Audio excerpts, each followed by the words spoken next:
भोजपुरी ऐसन कहानी देखें खातिर चैनल के सब्सक्राइब करी आ घंटी के निशान दबावे के मत भूली। भोजपुरी अपना पर विश्वास करी। एक समय में बिन्यामीन नाम के एगो व्यापारी रहे। बिन्यामीन के कारोबार में बहुत नुकसान भइल। बिन्यामीन के बहुत कर्ज रहे। सगरी जमीन आ संपत्ति गिरवी राखे के पड़ी। दोस्त लोग भी मदद करे से मना कर देले। बिन्यामीन बहुत हताश रहले। उनका कवनो रास्ता ना लुप्त रहे। आशा की किरण भी ना लुप्त रहे। एक दिन बिन्यामीन बगीचा में उदास होके बिठल रहले, तबे एगो बुजुर्ग आदमी ओहिजा आ गए। कपड़ा आ चेहरा से उ बहुते अमीर लागत रहले। बड़का चिंता के कारण पूछ ले, तब बिन्यामीन अपन पूरा कहानी सुनवले।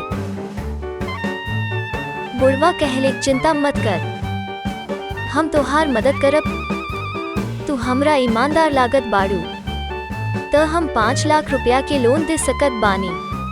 फिर जेब से रसीद की किताब निकाल के उ रकम डाल के बिन्यामीन के दे देहलन। आ कहलन, बेंजामिन आज से ठीक 1 साल से ठीक वही जगह मिलब, तब तू हमार कर्जा चुका देत बाड़ू। ई कह तू चल गइलन। बिन्यामीन के अचरज भइल। बिन्यामीन के विश्वास ना होत रहे कि उनकर लगभग सब परेशानी खत्म हो गई बा। उनका मदद मिल गई। घर पहुंचते बिन्यामीन अपना नुकसान की गणना करे लगले। अचानक एगो विचार उनका दिमाग में आ गए।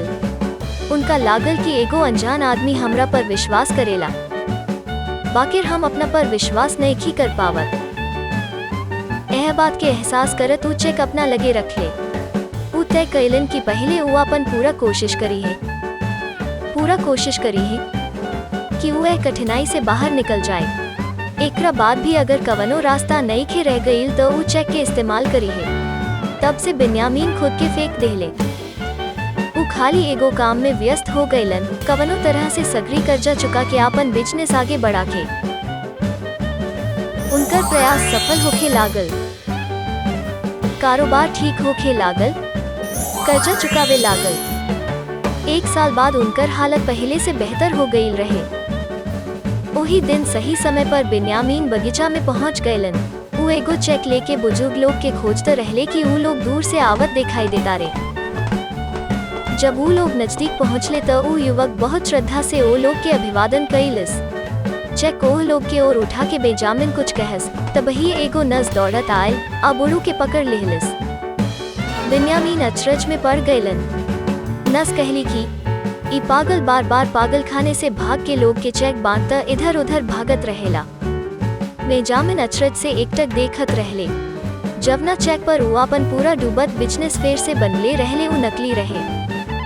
कहानी के मतलब के बारे में बतावल गयल बा। असली जीत हमनी के इरादा, हिम्मत अवरी प्रयास में बा। अगर हमनी के सब केहू अपना पर विश्वास करी जाता, निश्चित रूप से हमनी के कवनो भी स्थिति से निपटे के मौका मिली।